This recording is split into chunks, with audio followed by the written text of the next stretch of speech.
Sensei, como diagnosticar e tratar uma distensão muscular? Boa pergunta, Lenir, boa pergunta. Na verdade, assim, quando a gente fala de distensão muscular, seria mais que tipo de dor que o cliente ia relatar pra gente, né? Seria aquela dor que ele chega pra você, tive uma dor enfisgada, sabe? E que estava realizando um movimento, ou realizou, pode ser aí um movimento mais forte, ou um movimento tranquilo do dia a dia, mas é aí que na hora que ele foi fazer aquele movimento, aquele músculo fisgou, doeu, sentiu dor, travou, tá? Então esse tipo de relato do cliente tende a ser uma distensão muscular. E é quando ele dá aquela distendida. As fibras, elas são elásticas, né? E elas têm essa capacidade de distender. Mas quando é demasiado, ou tipo, as fibras já estão mais frágeis, já estão mais finas, ou tá tendo uma carga, uma sobrecarga exagerada, ele acaba não suportando e pode se distender, né? E não chega a ser uma ruptura. Você pode até às vezes ter rupturas parciais de fibras também. E é isso é que vai gerar o processo inflamatório. Então, na distensão, primeira coisa que a gente tem que fazer quando você tá ali junto, e isso acontece muito em jogador de futebol, né? Acontece muito. Sabe quando o cara ele tá correndo e aí ele começa a pular só com uma perna, só com a mão na coxa, com a mão na coxa posterior, e a maioria das vezes é coxa posterior, né? Jogador de futebol. Pode até ser panturrilha também, tá? E aí você tem que fazer na hora o quê? Gelo e compressão. Gelo e compressão é o primeiro tratamento inicial. E depois é massagem, normal. Então, passado 48 horas, que aí passa a fase aguda de uma lesão de distensão, aí é massagem normal. Massagem pode ser shiatsu, pode ser relaxante, pode ser esportiva, pode ser liberação miofacial, qualquer tipo que for, deslizamento, amassamento, mas ali soltando aquela musculatura, tá, Lenir? Mas o diagnóstico, assim, para a gente entender, é essa característica. Por isso que eu contei todo esse contexto, para você tentar entender.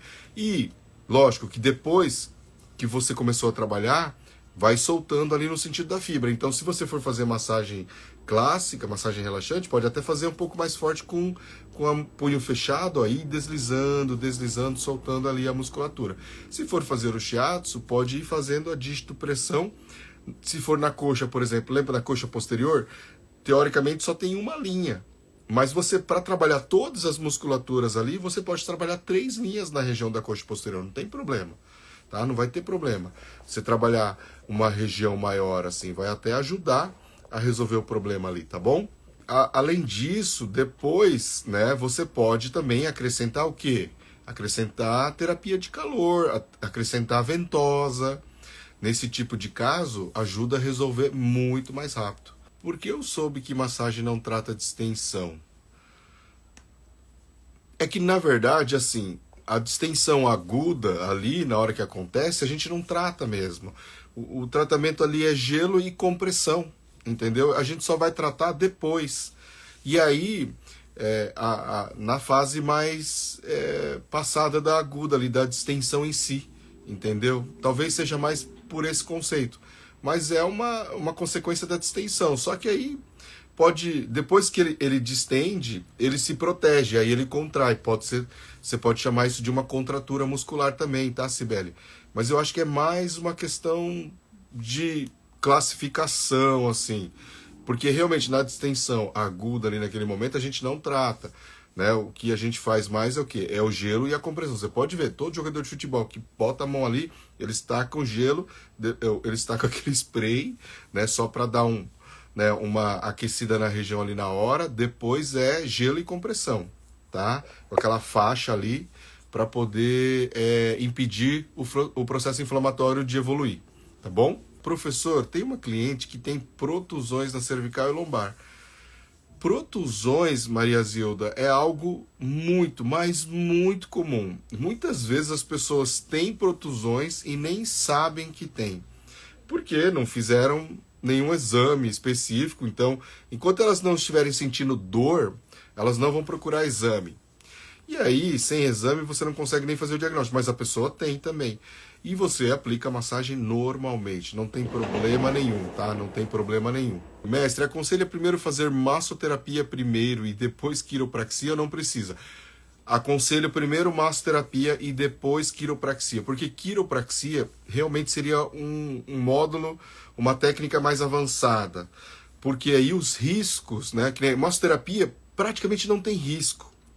Se você tiver uma atenção mínima, que eu já falei até nas lives, não precisa nem ser meu aluno, né, mas você souber bem as contraindicações e ter os cuidados iniciais na hora de atender o seu cliente e ter uma boa comunicação com o seu cliente, você quase não tem riscos na hora de atender seu cliente. Porém, na quiropraxia, não.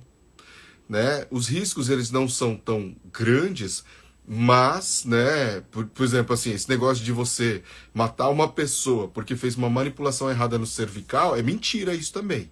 Tá? Não vamos chegar nesse ponto. Porém, tem um pouco mais de risco de lesionar, de dar um torcicolo, de dar uma piorada no quadro clínico, e aí o cliente realmente poder, eventualmente, ter um problema maior. Existe uns 2, 3% de risco maior de manipulação cervical, de gerar alguma alteração vascular, né? Então a gente tem que ter alguns cuidados, sim. E aí as consequências podem ser pior. Porque assim, se você for fazer um estudo, uma pesquisa de riscos de morte massoterapia, é praticamente zero, tá? De alguém morrer por causa da massoterapia. Agora, na quiropraxia, se você for pegar alguns registros, tem 1% de casos já de que morreram após sessão de quiropraxia. 1% é muito pouco, isso é no mundo inteiro. E é uma pesquisa com base nos Estados Unidos, tá? Mas é 1%, então significa que a cada 100 pessoas, uma pessoa pode morrer. Entendeu? Então tem que tomar cuidado. Na verdade é menos de 1%, gente, desculpa. Eu tinha visto um número lá e era bem pequeno, mas tem uma possibilidade.